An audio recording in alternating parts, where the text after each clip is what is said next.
Hello, Chris again. Let's talk about two different tools, the combine and separate tool. So if I have an object here, here's a cube, and here's a cylinder, and if I look in the outliner, you can see there's P cube 1, there's cylinder 1. If I want this to become the same object for whatever reason, I can combine them. So to do that, I can either go to Mesh, Combine, or in the modeling toolkit, I can have them both selected and click on this combine. You'll see that when I click on combine, now if I click on any one of these, the cylinder or the cube, it will select both. It is considered to be one object now. If I were to delete this object's history, you'll see in the outliner that those empty nodes are now cleaned up. Now you can see that we have one object here, and I could name that object whatever I choose. Conversely, the separate tool will pull apart any objects that are not connected by components. So as long as these two objects don't have a shared face, edge, or vertex, they could be pulled apart by just clicking on the separate button. So if I come over here with this selected and click separate, you'll see now they are two objects again.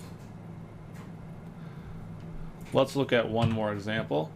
Let's say I create a cube and I give it an edge loop, and then I bevel that edge in order to split it, and then I select the faces that surround that bevel, and I delete it. So this started off as the same object, but now there are two pieces, and these two pieces are not connected by components. There are no faces, edges, or vertices that these two sides are sharing. So I could select this piece and hit separate, and it will pull them apart like so. And if I'm in the modeling toolkit, you'll see we've already gone over combine and separate. If we go down here to components, if you're following through these lessons, we've already learned about extrude and bevel and some of their functions. Let's look at bridge. So if I have an object that is one object, right now these are two, so let's go ahead and select them both. I'm going to hit combine. Now it's one again. If I have one object and there is a hole or a gap, then I can close that gap through bridging. In order to do that, I need to be in edge mode, select one of the border edges and the one directly across from it, and hit bridge, and you'll see that I bridge across. There are several options here, the main one being division in this bridge window, where we can add divisions to this bridge. We're not going to worry about that right now, but just know that this is here. So I don't have to bridge one face at a time. I can select all of these border edges here, and so long as there's an equal number of border edges selected, it should bridge. If let's say I only have two of these edges selected and I have all three and I click bridge, you'll see that I get an error here, and it tells me, right, it requires equal number of border edges to be selected for source and target selection.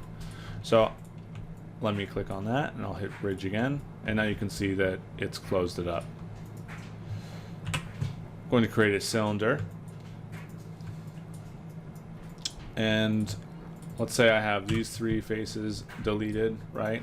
Sometimes you need to take a moment to think about the best way to bridge in order to close the gap. So for example, if I bridge from here to here, it looks fine from this direction, but notice that it is not following along the curve, right? So this would be not a proper way to bridge across. The better way would be to select these three edges and then these three edges and then hit bridge. Let's say you have a triangle that you need to bridge. If you were to select one edge and then another and hit bridge, you will get an error, that same error that we had before, because it's going to one, they're sharing a vertex, so it's not reading this as the tool is intended to be used. If you do have a triangle and you want to bridge it closed, simply select all three edges of that triangle and then hit bridge, and it will close it. So that was the combine and separate tools as well as the bridge tool. Lastly in this video, let's go ahead and look at the target weld tool. You can see that it is right here next to the multi-cut tool, target weld. It can also be found up here, target weld tool. So target weld works with components, and if you go to vertex mode and you click on target weld, once you click on target weld, you'll see a bunch of target weld options will open up here. But let's explore the default options. So if I'm going to weld one vertex to another vertex, I can hover over it, click, and then drag, and I'll get a preview of where that vertex is going to weld to, right? So I could weld this to any vertex. So if I come over and hover over this vert and let go, you'll see that it is going to weld to that vertex.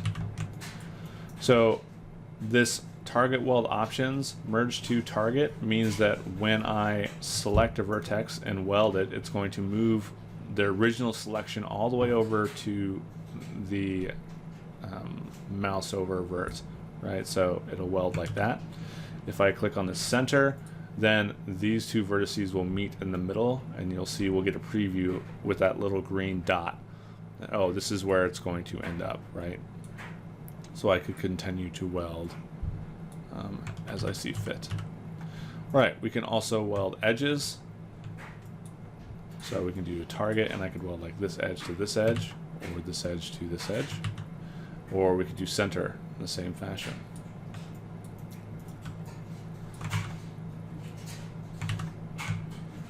And that is the target weld tool. In the next video, we are going to look at pivot manipulation as well as some advanced snapping techniques. See you there.